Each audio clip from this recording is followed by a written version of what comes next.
ګرانو کتونکو نو ښار کې د ګرانۍ بجلی قیمتونو کې اضافې او د پټرولیم مصنوعاتو کې چې کم قیمتونه زیات شوي دي او اوورال کومه ګراني ده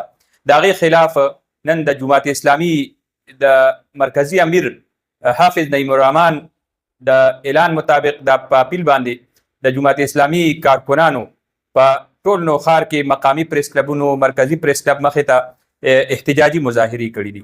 نو ښار کینټ کې د مرکزي پریس کلب د هغې مخې ته د جماعت اسلامي ضلع نوښار زیر اهتمام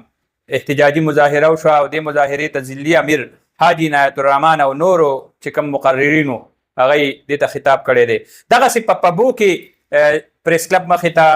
د جماعت اسلامي کارکنان د هغې احتجاجي مظاهره شوې ده. په جهانګیري کې د پریس کلب مخې ته د جماعت اسلامي کارکنانو د پریس کلب مخې ته احتجاجي مظاهره شوې ده. راشکای کې هم احتجاجي مظاهره شوې ده. نو نن په نوښار کې د عوامي چې کومه مسله ده د ټولو نه غټه مسله هغه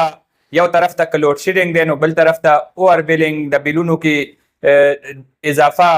د بجلی قیمتونو کې اضافه ورسره ګرانتیا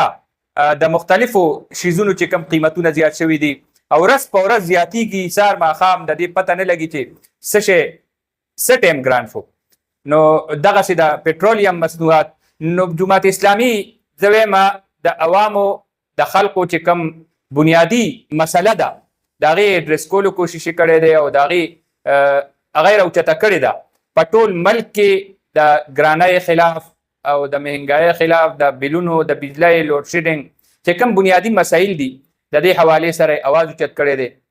نوښار هم وروسته نه دی او د جماعت اسلامي کارکنان هغه هره علاقه کې راوتي دي او د جمعې منځونو نه پس په مختلفو علاقو کې د دې مظاهرې شوي دي. نو د جماعت اسلامي کارکنانو د جماعت اسلامي چې کوم قیادت دی هغوی د عوامو چې کومه بنیادي مسله ده هغه یې راوچته کړې ده او